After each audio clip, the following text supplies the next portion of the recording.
Atheist gunman slaughters woman's family, what she finds in bloody pew drops her jaw. After anti-Christian atheist gunman Devin Patrick Kelly gunned down innocent worshippers in a Texas church, a young woman rushed to her sister-in-law and the woman's children to tragically discover their lifeless bodies. However, after taking a closer look, she spotted something in the blood-covered pew among the bodies that left her speechless. Despite feckless liberals hastily turning their own latest shooting spree into a political campaign for gun control, other leftists have taken an even more despicable approach, mocking Christians and their thoughtful prayers for the victims' grieving loved ones. Instead of offering compassion, many spiteful progressives are taking cheap shots at uniting Christians, arguing that prayer does nothing in the wake of tragedy. Fortunately, millions of faithful Christians have ignored the left's repugnant vitriol for earnest intercession with fellow believers, and it's paid off in a breathtaking way. Texas resident Leslie Ward just happens to live so close to the First Baptist Church of Sutherland Springs that she heard the gunfire mass murderer Kelly unleashed on peaceful congregants as the massacre unfolded. Knowing that her sister-in-law, Joanne Ward, and her sister-in-law's young children were attending the Sunday morning service, Leslie rushed over to the scene to discover her worst nightmare. As she waded through the bodies, she was anguished to find her sister-in-law and nieces, 7-year-old Emily Garza and 5-year-old Brooke Ward, already dead. However, all hope was not lost when Leslie spotted what was next to them in between the crimson pews.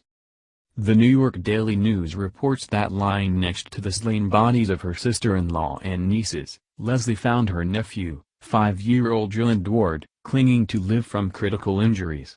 The bloody boy was gasping for air when Leslie picked up his frail body and comforted the dying child until emergency medical responders arrived. Miraculously, Ryland managed to fight for his young life, undergoing emergency surgery for bullet wounds to his stomach, groin, and arm. He is now in stable condition at University Hospital in San Antonio. "I found my nephew in the front, in pain," she told the news. "It was bad. There was just dead bodies everywhere.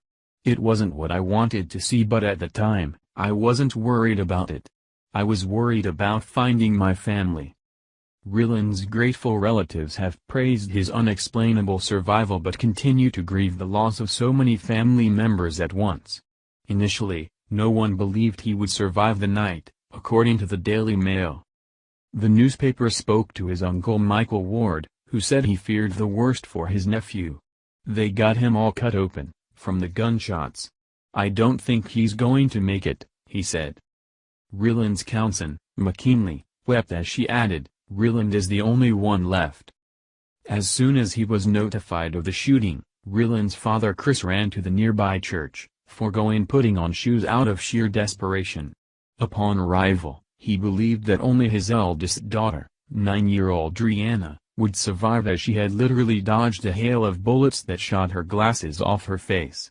Expectedly, it was bittersweet to discover that his young son had also managed to pull through his gruesome injuries. Leslie remembered the Ward children as good little kids.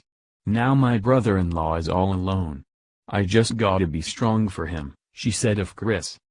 As soon as it was revealed that Kelly is the embodiment of the left, liberals everywhere began deflecting to blame everything but their own party's hatred and bigotry. The 26-year-old was a felony convict who obtained firearms illegally, enjoyed far left-leaning CNN, deeply despised Christians, and backed the violent Antifa movement against President Donald Trump and his supporters. As the poster child for liberal politics, Kelly's hatred of Christians grew so exponentially that the intolerant atheist decided to slaughter innocent worshippers at the same church his ex-wife's family attended. Luckily, neither his ex nor his in-laws were present during the attack, although Kelly was more than satisfied with taking out Christians in general. Despite the left's pathetically predictable call for stricter gun regulations, Kelly did not have a license to carry firearms but still managed to purchase 4 weapons in total. Of course, no law could have stopped the hate-filled atheist from murdering Christians, as murder is already illegal. Thanks to the left's callous scoffing, we see the fundamental difference between Christian conservatives and demoralized liberals. When those on the right are brutalized, They don't call for retaliation or attempt to take away the rights of others to defend themselves.